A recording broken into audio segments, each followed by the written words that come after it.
የደብረ ማርቆስ አውሮፕላን ማረፊያ የመጀመሪያ ሙከራ በረራ ተደረገ ይለናል። የደብረ ማርቆስ ከተማና የአካባቢ ማህበረሰብ ለበርካታ ዓመታት በጉጉት ሲጠብቀው የነበረውን የደብረ ማርቆስ አውሮፕላን ማረፊያ የአማራ ብሔራዊ ክልል መንግስት ርዕሰ መስተዳደር አቶ አረጋ ከበደና ሌሎች ከፍተኛ የፌዴራልና የክልል የስራ ኃላፊዎች በተገኙበት የመጀመሪያውን ታሪካዊ ሙከራ በረራ ትላንት ግንቦት 8 ቀን 2018 ዓ.ም በስኬት አስተናግዷል። ይህ የመጀመሪያው የመንገደኞች አውሮፕላን ማረፊያ ለአካባቢው ሁለንተና የእድገት አዲስ ምዕራፍ የከፈተ ሲሆን በከተማዋ የትራንስፖርት ተደራሽነትን ከማሻሻል ባሻገር የንግድ፣ የኢንቨስትመንት፣ የቱሪዝም እንቅስቃሴዎችን በእጅጉ ያነቃቃል ተብሎ ታምኖበታል። የአውሮፕላን ማረፊያው ስራ መጀመር አስመልክቶ የከተማው አስተዳደር ከፍተኛ አመራሮች እንደገለጹት ይህ ፕሮጀክት የህዝቡን የልማት ጥያቄ የመለሰና ደብረ ማርቆስን ከሌሎች የሀገሪቱ ክልሎች ጋር በቅርብ የሚያስተሳስር የልማት ምሰሶ ነው።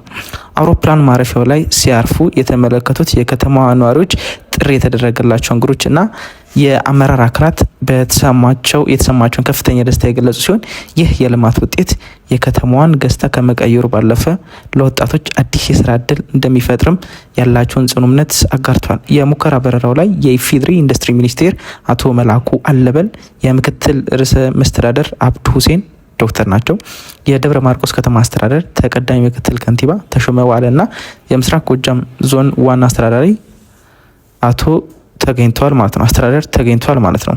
ይህ የመጀመሪያው ሙከራ በረራ በተሳካ ሁኔታ መጠናቀቁን ተከትሎ በቀጣይ መደበኛ በረራዎች በይፋ የሚጀመሩ ሲሆን ይህም የደብረ ማርቆስን ከተማን ማህበራዊና ኢኮኖሚያዊ ትስስር ይበልጥ ለማሳደግ የክልሉ ዋነኛ የልማት ማዕከል እንድትሆን ከፍተኛ አስተዋጽኦ ያበረክታል ተብሎ ይጠበቃል።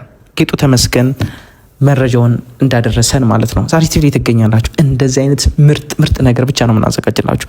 በነገራችን ላይ ይህን መረጃ ያቀረብንላችሁ ምንድነው? ቢዝነስ ነው፣ ኢንቨስትመንት ነው። ለመንቀሳቀስ ብትፈልጉ የግድ በትራንስፖርት ሜዳ ይጠበቅባችሁ ማለት ነው። ከዚህ በኋላ ፕሌናችሁን ተጠቅማችሁ በሰላም ሄዳችሁ በሰላም መመለስ ትችላላችሁ የሚለውን ነገር ልገጽላችሁ እወዳለሁ። ዛሬ ቲቪ ትገኛላችሁ። ጠቃሚ ነገር ብቻ ነው ለእናንተ የምናቀርበው፣ ጠቃሚ ነገር ብቻ። ስለዚህ ወደፊት ሰብስክራይብ ማድረጋችሁ ስለማይቀር ገና ከሆኑ ሰብስክራይብ በማድረግ ቤተሰብ ነው። ሣሪስ ቲቪ ይለያል ስላችሁ በምክንያት ነው።